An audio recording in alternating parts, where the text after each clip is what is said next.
আসসালামু আলাইকুম ওয়া রাহমাতুল্লাহি ওয়া বারাকাতুহু। বিসমিল্লাহ ওয়াল হামদুলিল্লাহ ওয়াস সালাতু ওয়াস সালামু আলা রাসূলিল্লাহ ওয়া বা'দ।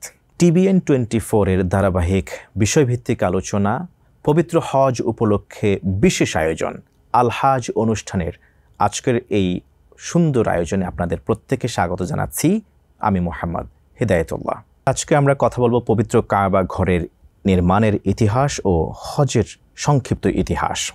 গুরুত্বপূর্ণ এই আলোচনায় আমরা মহাগ্রন্থ আল কোরআন এবং সুন্নাহর আলোকে এবং নির্ভরযোগ্য ঐতিহাসিক প্রেক্ষাপট নিয়ে কথা বলবার চেষ্টা করব ইনশাআল্লাহ তাআলা। রব্বে করিম আল্লাহ সুবহানাহু ওয়া তাআলা তিনি তার ঘর বাইতুল্লাহকে নির্মাণ করেছেন এই পৃথিবীর বুকে প্রথম ঘর হিসেবে। তবে এছাড়াও পৃথিবীর বুকে যে প্রথম নির্মিত ঘর সেটি হলো বাইতুল্লাহ, এবং আসমানেও আমরা জানি প্রতিটি স্তরেই একটি করে মসজিদ আছে। যেমন উল্লেখযোগ্য প্রথম আসমানে রয়েছে বাইতুল ইজ্জা এবং সপ্তম আসমানে রয়েছে বাইতুল মামুর, যেই ঘরগুলিকে ফেরেশতাদের দ্বারা আবাদ করে রাখা হয়। বাইতুল মামুরে সেখানে প্রতিদিন ৭০,০০০ ফেরেশতা সেজদায় অবনত মস্তকে রব্বে কারিমের ভূয়সী প্রশংসা গুণকীর্তন করে থাকেন। তারা জীবনে একবারই সেখানে চান্স পেয়ে থাকেন সেজদা দেওয়ার জন্যে, দ্বিতীয়বার চাইলেও তারা সেই মসজিদে আর সেজদা দেওয়ার যোগ্যতা তাদের থাকে না, অনুমতি থাকে না। এভাবে করে প্রতিদিন ৭০,০০০ ফেরেশতা সেজদা করে থাকেন। কিয়ামত অবধি ৭০,০০০ ফেরেশতা করে ডেইলি আল্লাহ তাআলার গুণকীর্তন পেশ করে থাকেন। আমরা ঐতিহাসিকভাবে জানি এবং মেরাজে যখন রাসূল করিম সাল্লাল্লাহু আলাইহি ওয়াসাল্লাম গিয়েছিলেন, সপ্তম আসমানে যখন তিনি তাশরিফ এনেছিলেন, তখন তাকে ইস্তিকবাল জানিয়েছিলেন একজন নবী, মুসলিম মিল্লাতের পিতা ইব্রাহিম আলাইহিস সালাতু ওয়াসসালাম। চমৎকার বিষয় হলো আল্লাহ রাসূল সাল্লাল্লাহু আলাইহি ওয়াসাল্লাম মুসলিম মিল্লাতের পিতা ইব্রাহিম আলাইহিস সালাতু ওয়াসসালামকে বাইতুল মামুরে দেয়ালের সাথে হেলান দেয়া অবস্থায় তার সাথে সাক্ষাৎ করেছিলেন, তাকে ইস্তিকবাল জানিয়েছিলেন। উম্মতে মুহাম্মদের খোঁজ খবর তিনি নিলেন এবং চমৎকার কিছু আমলের দীক্ষাও তিনি সেখানে দিলেন, শিক্ষা দিলেন। এবং পিতা হিসেবে পুত্র তথা ইসমাইল আলাইহিস সালাতু ওয়াসসালামের বংশোদ্ভর থেকে আসা নবী মুহাম্মদুর রাসূলুল্লাহ সাল্লাল্লাহু আলাইহি ওয়াসাল্লামের উম্মতের জন্যেও তিনি সালামের বার্তা, শান্তির বার্তা পাঠিয়েছিলেন সেই সপ্ত আসমানে অবস্থিত বাইতুল মামুর থেকে। সেটি হলো আসমানের ঘর। ঠিক বরাবর নিচে পৃথিবীর মূল কেন্দ্রে, সেন্টারে অবস্থিত পৃথিবীর বুকের প্রথম নির্মিত ঘর বাইতুল্লাহ, যে বাইতুল্লাহ আমাদের প্রত্যেকের মনে একটি জায়গা করে নিয়েছে। কালো গিলাবাবৃত সেই ঘরটি, যেটি দেখলে আল্লাহ সুবহানাহু ওয়া তাআলা শুধুমাত্র দর্শনার্থীদের জন্য প্রতিদিন বৃষ্টি করে রহমত তিনি নাজিল করে থাকেন। যারা সেই কালো ঘরটিকে তাওয়াফ করেন তাদের জন্য ৭টি করে রহমত আল্লাহ সুবহানাহু ওয়া তাআলা বরাদ্দ করে রেখেছেন। এবং কাবা ঘরকে সামনে রেখে যারা সালাতে মশগুল হন, আল্লাহ তাআলার গোলামি করবার জন্য, তার কুদরতি পায়ে সেজদা দেওয়ার জন্য এরাদা করেন, সালাতে দাঁড়িয়ে যান, তখন সেই নামাজরত ব্যক্তির উপরেও ৪০টি রহমত নাজিল হয়ে থাকে বলেই আমরা হাদিস থেকে জানতে পারি। সে কাবা ঘরের নির্মাণের ইতিহাস যদি আমরা তুলে ধরি, ইতিহাস থেকে জানা যায় এবং মুসনাদে আহমদের একটি হাদিসের ব্যাখ্যা থেকে জানা যায় যে পৃথিবীর বুকে সর্বপ্রথম যে জায়গা আল্লাহ সুবহানাহু ওয়া তাআলা সৃষ্টি করেছেন সেটি হচ্ছে কাবা ঘরের ঠিক নিচের জায়গাটুকুন। এই জায়গাটুকুন কখন তিনি সৃষ্টি করেছেন মর্মেও হাদিসে উদ্ধৃত হয়েছে, বলা হয়েছে হযরতে আদম আলাইহিস সালাতু ওয়াসসালামকে সৃষ্টির ২০০০ বছর আগে আল্লাহ সুবহানাহু ওয়া তাআলা সেই জায়গাটুকুন নির্মাণ করেছিলেন, সেই জায়গাটুকুন তিনি সৃষ্টি করেছিলেন। তবে কাবা ঘর এর ব্যাপারে মহাগ্রন্থ আল কোরআনে আল্লাহ সুবহানাহু ওয়া তাআলা ঘোষণা করছেন, ইন্না আউওয়ালা বাইতিন উযিআ লিন-নাসি লিল্লাযী বিবাক্কাতা মুবারাকান ওয়া হুদাল লিল আলামিন। পৃথিবীর বুকে প্রথম ঘর কাবা ঘর আল্লাহ সুবহানাহু ওয়া তাআলা নির্মাণ করেছেন। নাও দি কোশ্চেন ইজ, কাবা ঘর নির্মাণ করা হয়েছে নাকি এটাকে এনে কোথাও থেকে রাখা হয়েছে? যেমন বাইতুল মামুরের নির্মাণের ব্যাপারে ইতিহাস আমরা জানি না, এটা আমাদের কাছে অবস্কিউর্ডের মতোই, আননোন আমাদের কাছে। এই কাবা ঘর কারা, পৃথিবীর আসমানের বুকে যে বাইতুল মামুর রয়েছে সেই ঘরকে নির্মাণ করেছে ইতিহাস থেকে জানা যায়। জাস্ট অ্যাজাম্পশন থেকে আমরা বলে থাকি ফেরেশতারা নির্মাণ করেছেন। কিন্তু মজার বিষয় হলো কাবা ঘর প্রথম কারা নির্মাণ করেছে? কোনো মানুষ? তা তো সম্ভবই নয়, কারণ আদম আলাইহিস সালাতু ওয়াসসালাম থেকে শুরু হয়েছে মানুষের ধারা পরম্পরা। কিন্তু এর আগে 2000 বছর আগেই আমরা জানি সেখানে কাবা ঘরের জায়গা আল্লাহ তাআলা সৃষ্টি করেছেন। তাহলে সেই ঘর কে নির্মাণ করেছেন? কোরআন থেকে যদি আমরা একটু খতিয়ে দেখার চেষ্টা করি, আল্লাহ সুবহানাহু ওয়া তাআলা শব্দ ব্যবহার করেছেন উদআ লিন-নাস লাল্লাযী বিবাক্কাতা মুবারাকা। উদআ এমন একটি শব্দ যে শব্দের একাধিক অর্থ রয়েছে, তবে প্রথম ফার্স্ট অ্যান্ড ফরমোস্ট অর্থই হলো কোনো এক জায়গা থেকে এনে আরও এক জায়গায়, অন্য জায়গায় সেটাকে রেখে দেওয়া। কোরআনের এই শব্দের প্রথম অর্থটি যদি আমরা গ্রহণ করি তাহলে বোঝা যায় কাবাঘর অন্য কোথাও ছিল, হয়তোবা আরশে আজিমে ছিল, অথবা আল্লাহ সুবহানাহু ওয়া তাআলার দর্শনে ছিল, তার আয়ত্তের মধ্যে ছিল, অথবা আসমানে কোথাও ছিল। সেখান থেকে অ্যাজ ইট ইজ কাবাঘরকে নিয়ে এসে বর্তমানে যেই জায়গায় আছে, যে জায়গাটি কাবাঘর নির্মাণ করা হয়েছে, পুনর্নির্মাণ হয়েছে, সেই জায়গায় ফেরেশতাদের মাধ্যমে আল্লাহ সুবহানাহু ওয়া তাআলা সেটাকে প্রতিস্থাপন করেছেন। এক জায়গা থেকে নিয়ে এসে আরেক জায়গায় রেখে দিয়েছেন। এটাকে উদআ বলা হয়। উদআ শব্দের আরও কিছু অর্থ আছে। যদি আমরা ইংলিশ ভোকাবুলারির দিকে যদি আমরা একটু নজর করি, সেদিকে দেখা যাবে যে উদআ মানে হলো কনস্ট্রাক্ট করা, অর্থাৎ নির্মাণ করা। তাহলে বোঝা যায় পৃথিবীর বুকে সর্বপ্রথম নির্মিত কিংবা প্রতিস্থাপিত ঘর হলো বায়তুল্লাহ বা আল্লাহর এই কালো ঘরটি। এরপরে ইতিহাস থেকে অথেন্টিক সূত্রে জানা যায় কাবাঘরের নির্মাণ এ পর্যন্ত প্রায় পুনর্নির্মাণ হয়েছে 12 বা 13 বারের উপরে অধিক সময় ধরে। আমরা যদি এক এক করে দেখি যে হযরতে আদম আলাইহিস সালাতু ওয়াস সালাম যখন এই পৃথিবীতে তাকে সৃষ্টি করা হলো, আল্লাহ সুবহানাহু ওয়া তাআলা তখন তাকে বাইতুল্লাহকে পুনর্নির্মাণ করবার জন্য তিনি নির্দেশ দিয়েছিলেন। আমরা জানি আদম আলাইহিস সালামকে সৃষ্টির 2000 বছর আগেই আল্লাহ সুবহানাহু ওয়া তাআলা বাইতুল্লাহকে সেখানে স্থাপন করেছেন, এবং আদম আলাইহিস সালাতু ওয়াস সালাম পৃথিবীতে আসার পরে তিনি সর্বপ্রথম এই ঘরকে পুনর্নির্মাণের কাজে আত্মনিয়োগ করেন এবং এই ঘরকে পুনরায় নির্মাণ করেন। এরপরে নূহ আলাইহিস সালাতু ওয়াস সালামের যুগে যখন মহাপ্লাবন হয়েছিল, হযরতে আদম আলাইহিস সালাতু ওয়াস সালামের নির্মিত সেই কাবা ঘর ফাটল দেখা গেল, অনেকটা তার সমূলেই একেবারে স্ট্রাকচার পর্যন্ত নষ্ট হয়ে গিয়েছিল, বিলীন হয়ে গিয়েছিল। হযরতে ইব্রাহিম আলাইহিস সালাতু ওয়াস সালামকে আল্লাহ সুবহানাহু ওয়া তাআলা আদেশ করলেন এই ঘরকে পুনর্নির্মাণ করবার জন্য। হযরতে ইব্রাহিম আলাইহিস সালাতু ওয়াস সালাম তদীয় পুত্র ইসমাঈল আলাইহিস সালাতু ওয়াস সালামের সহযোগিতায় সেই ঘরকে তিনি আবার পুনর্নির্মাণ করেন। মহাগ্রন্থ আল কোরআনে আল্লাহ সুবহানাহু ওয়া তাআলা সূরাতুল বাকারাতে এভাবেই তিনি বলেছেন, হযরতে ইব্রাহিম এবং তদীয় পুত্র ইসমাঈল আলাইহিমাস সালাম যখন কাবা ঘরকে নির্মাণ করা শেষ করলেন, তখন তারা আল্লাহ সুবহানাহু ওয়া তাআলার কাছে এই মর্মে দোয়াও করেছিলেন, রব্বানা তাকাব্বাল মিন্না ইন্নাকা আনতাস সামিউল আলিম ওয়া তুব আলাইনা ইন্নাকা আনতাত তাওয়াবুর রহিম। আমরা সেখান থেকে জানি যে কোনো কাজ সম্পাদন করার পরে কাজের কবুলিয়তের জন্যে, মাকবুল করে তুলবার জন্যে, আল্লাহর সন্তুষ্টি অর্জনের লক্ষ্যে দোয়া করা, সে কাজ শেষ করার পরে যেমনটি করেছিলেন ভালো কাজ সম্পাদন করে হযরতে ইব্রাহিম আলাইহিস সালাতু ওয়াস সালাম। এই পৃথিবীতে যিনি একটি ঘর নির্মাণ করবেন, তার জন্য আল্লাহ তাআলা জান্নাতে একটি বালাখানা আর একটি ঘর নির্মাণ করেন। তার বার্নিং এক্সাম্পল রয়েছে হযরতে ইব্রাহিম আলাইহিস সালাতু ওয়াস সালামের জীবনীতে। হযরত ইব্রাহিম আলাইহিস সালাতু ওয়াস সালাম তিনি বাইতুল্লাহ নির্মাণ করেছিলেন। আল্লাহ সুবহানাহু ওয়া তাআলা তো এভাবেই বলেছেন, ওয়া ইয ইয়ারফাউ ইব্রাহিমুল কাওয়াইদা মিনাল বাইতি ওয়া ইসমাঈল রব্বানা তাকাব্বাল মিন্না ইন্নাকা আনতাস সামিউল আলিম। তারা বলেছিলেন ইব্রাহিম এবং ইসমাঈল আলাইহিস সালাতু ওয়াস সালাম এই দুনিয়ার মসজিদ অর্থাৎ বাইতুল্লাহকে পুনর্নির্মাণ করার পরে যে দোয়া করেছিলেন, সেই দোয়ার ফসল তারা যেহেতু ঘর নির্মাণ করেছেন, নবীজি সাল্লাল্লাহু আলাইহি ওয়াসাল্লাম মিরাজের রাত্রিতে গিয়ে ইব্রাহিম আলাইহিস সালাতু ওয়াস সালামকে সেই সপ্তম আসমানে বাইতুল মামুরে আরেকটি ঘরে তাকে হেলান দেওয়া অবস্থায় দেখতে পেলেন। এই জন্য রাসূল করিম সাল্লাল্লাহু আলাইহি ওয়াসাল্লাম বলেছেন, মান বানা আলিল্লাহি মাসজিদান বানাল্লাহু লাহু মিথলাহু ফিল জান্নাহ। যে পৃথিবীতে একটি আল্লাহর ঘর তৈরি করবে, নির্মাণের কাজে সহযোগিতা করবে, কা মাফহাসে কাত্তাত, সেটা যদি একটা মুরগি অথবা একটা পাখি থাকার মতো করে একটু জায়গা হয়, অতটুকু নির্মাণে সহযোগিতা করবে, আল্লাহ তাআলা অনুরূপ একটি ঘর তার জন্য জান্নাতে তৈরি করবেন। যাই হোক, আমরা যে কথা বলছেন, হযরত ইব্রাহিম আলাইহিস সালাতু ওয়াস সালাম এবং তদীয় পুত্র ইসমাঈল আলাইহিমাস সালাম কাবা ঘরকে পুনর্নির্মাণ করেছিলেন।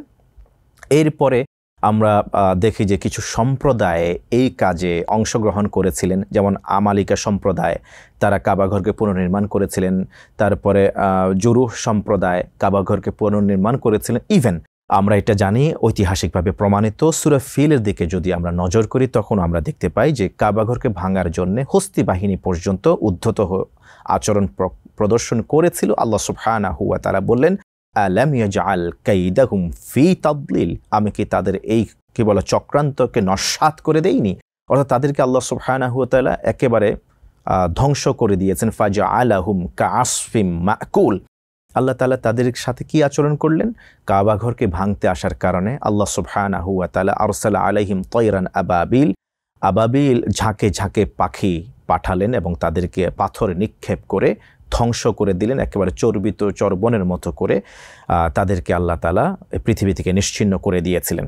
এরপরে যখন নবীজি মুহাম্মদুর রাসূলুল্লাহ সাল্লাল্লাহু আলাইহি ওয়াসাল্লামের বয়স যখন ৩৫ বছর, ইতিহাস থেকে জানা যায় তখন হযরতে মুহাম্মদুর রাসূলুল্লাহ সাল্লাল্লাহু আলাইহি ওয়াসাল্লাম একটি উদ্ভূত সমস্যার সমাধান করেছিলেন। কখন?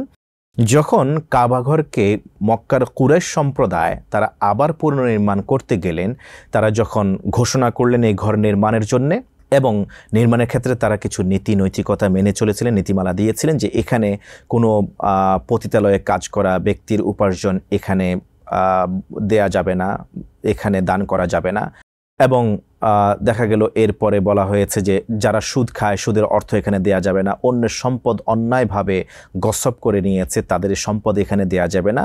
একেবারে নিট অ্যান্ড ক্লিন, পরিষ্কার পবিত্র অর্থ থেকেই সেই কাবাঘর নির্মাণ যখন তারা সম্পাদন করলেন, এবার হাজরে আসওয়াদকে প্রতিস্থাপন করবেন সেখানে, এই নিয়ে গোত্র 4টির মধ্যে দ্বন্দ্ব দেখা গেল, যে দ্বন্দ্ব একসময় রক্তক্ষয়ী যুদ্ধে পরিণত হওয়ার আগেই নবীজি মুহাম্মদুর রাসূলুল্লাহ সাল্লাল্লাহু আলাইহি ওয়াসাল্লামের নেতৃত্বে সেই সমস্যার সমাধান করা হলো। প্রিয় দর্শক শ্রোতা, আপনারা দেখছেন TBN 24 এর পবিত্র হজ উপলক্ষে বিশেষ আয়োজন আল হাজ অনুষ্ঠানের এই পর্যায়ে নিচ্ছি বিরতি। ফিরবো ইনশাআল্লাহ তাআলা বাকি আলোচনা নিয়ে। প্রিয় অনুষ্ঠানের সাথেই থাকুন। প্রিয় দর্শক শ্রোতা, বিরতির পর আরও একবার মতো স্বাগত জানাচ্ছি হজ বিষয়ক বিশেষ আয়োজন আল হাজ অনুষ্ঠানের এই পর্যায়ে আমরা আপনাদেরকে স্মরণ করিয়ে দিতে চাই, আজকে আমরা আলোচনা করছি আলহামদুলিল্লাহ তাআলা পবিত্র কাবা ঘরের নির্মাণ ও পুনর্নির্মাণের ইতিহাস এবং হজের সংক্ষিপ্ত ইতিহাস।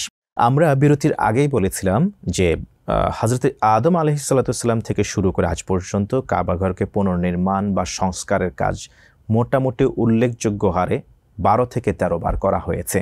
এর মধ্যে আমরা বলেছি হযরতে আদম আলাইহিসসালাম একবার পুনর্নির্মাণ করেছিলেন, হযরতে ইব্রাহিম এবং ইসমাইল আলাইহিসসালাম আরেকবার পুনর্নির্মাণ করেছিলেন, এরপর আমালিকা সম্প্রদায় করেছিলেন, জুরুহ সম্প্রদায় বা জুরহান সম্প্রদায় করেছিলেন, তারপরে মক্কার কুরাইশ সম্প্রদায় তারাও কাবা ঘরের পুনর্নির্মাণ করেছিলেন। এরপরে হযরতে আব্দুল্লাহ ইবনে জুবাইর রাদিয়াল্লাহু তাআলা আনহুর নেতৃত্বেও কাবা ঘরের পুনর্নির্মাণ করা হয়েছিল। তারপরে উল্লেখযোগ্য বিষয় হলো হাজ্জাজ ইবনে ইউসুফের আমলে আবার পুনর্নির্মাণ করা হয়েছিল এবং ওসমানীয় সাম্রাজ্যের বাদশাহ মুরাদের আমলেও এই পুনর্নির্মাণ করা হয়েছিল পবিত্র এই ঘর, কালো ঘর, কাবা ঘরকে। এরপরে আস্তে আস্তে করে আংশিক সংস্কারের কাজ হয়েছে এবং বর্তমানেও বিশাল আকারে বিস্তৃত জায়গা নিয়ে এই সংস্কারের কাজ অদ্যাবধি চলমান রয়েছে।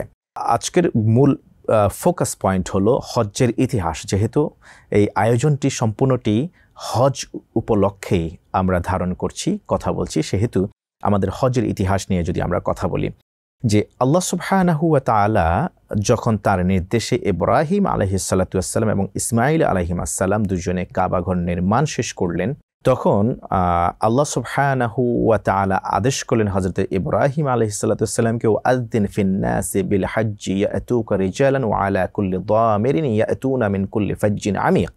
যখন আল্লাহ ইব্রাহিম আলাইহিস সালামকে নির্দেশ করলেন ওয়াআযযিন ফিন-নাসি বিল হজ, ইব্রাহিম কাবাঘর নির্মাণ করেছ আমার নির্দেশে এবং তোমরা দোয়া করেছ রব্বানা তাকাব্বাল মিন্না ইন্নাকা আনতাস সামিউল আলিম, ও আল্লাহ আপনি তো সর্বশ্রোতা, আপনি সবকিছু জানেন, আমরা এই কাবাঘর নির্মাণ শেষ করেছি, আপনি আমাদের পক্ষ থেকে কবুল করুন।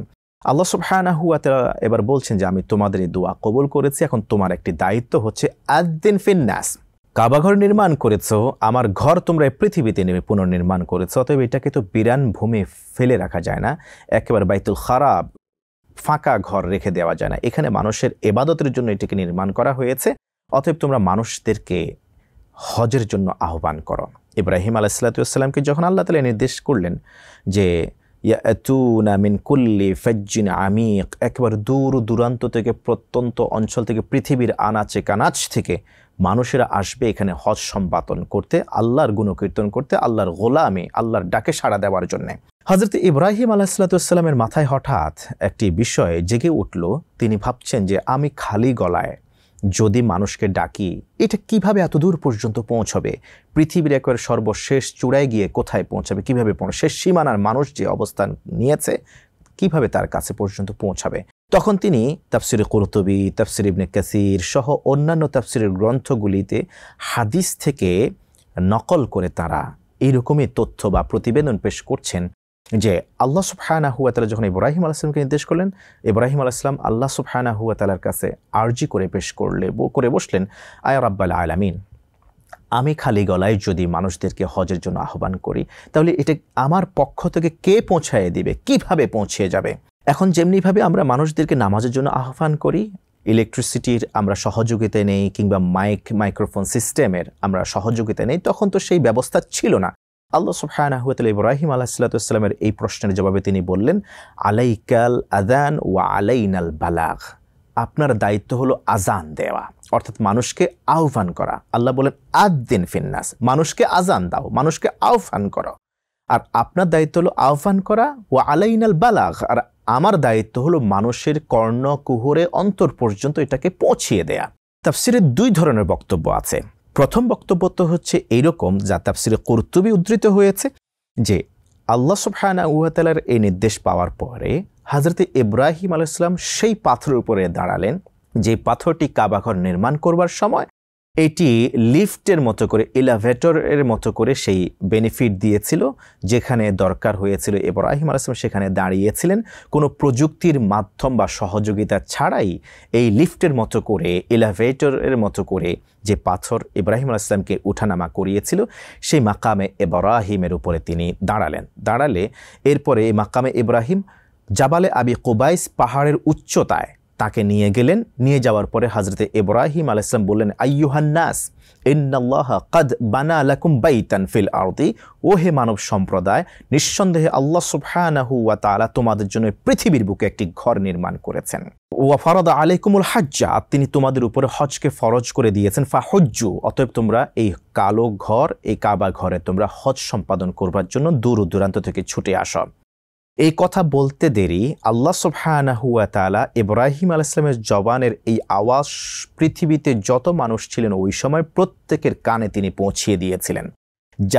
যাদের কানে এই আওয়াজ গিয়ে পৌঁছেছিল তাদের প্রত্যেকে যারা ওই সময় জবাব দিয়েছিলেন, লাব্বাইক আল্লাহুম্মা লাব্বাইক, লাব্বাইক আল্লাহুম্মা হাজ্জাতান, লাব্বাইক আল্লাহুম্মা উমরাতান, লাব্বাইক আল্লাহুম্মা উমরাতান ওয়া হাজ্জান, এই বিভিন্ন স্টেট অনুযায়ী যারা জবাব দিয়েছিলেন, তাফসির থেকে জানা যায় কিয়ামত পর্যন্ত উম্মতে মুহাম্মাদি যারা জবাব দিয়েছেন প্রত্যেকে কাবা ঘরে যাওয়ার জন্য পারমিশন আল্লাহ সুবহানাহু ওয়া তাআলার কাছ থেকে তখনই পেয়ে গিয়েছেন।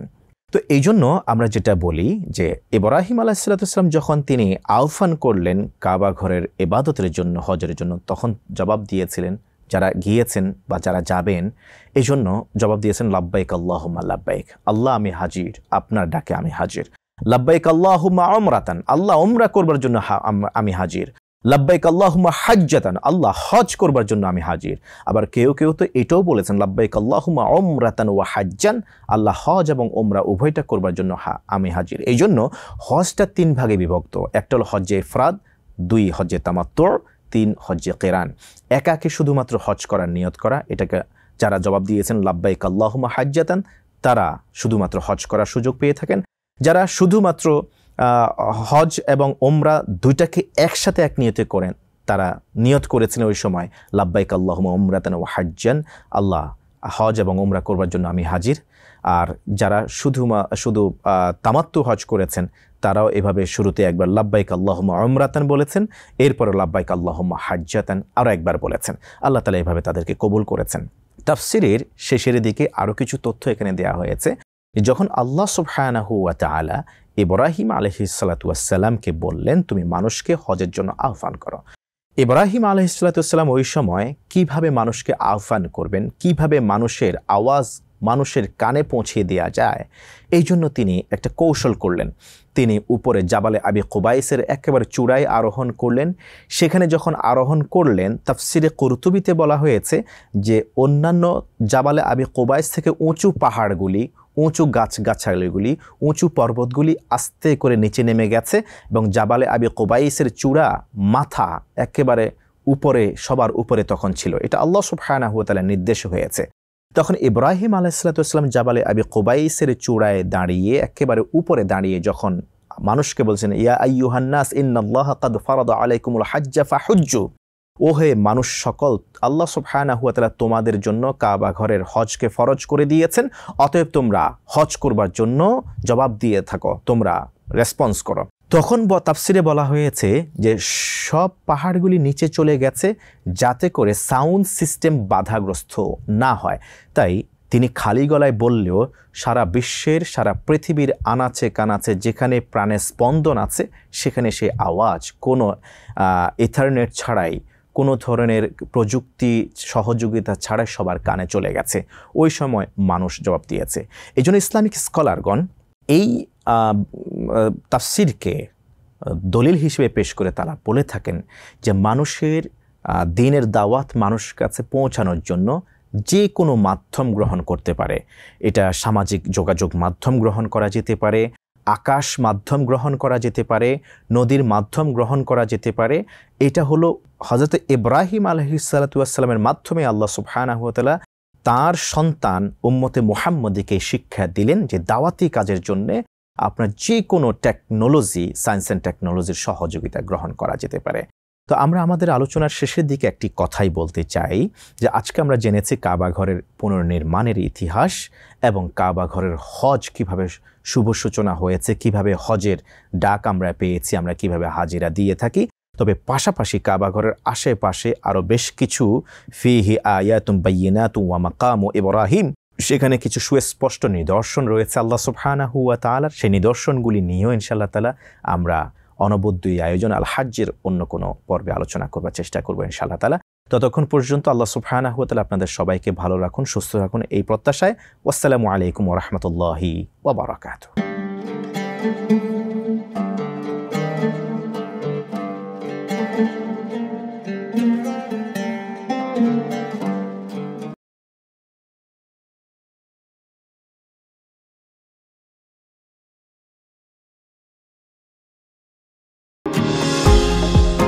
নিউ ইয়র্ক থেকে সম্প্রচারিত TBN 24 টেলিভিশন বিশ্বজুড়ে বাঙালির কণ্ঠস্বর।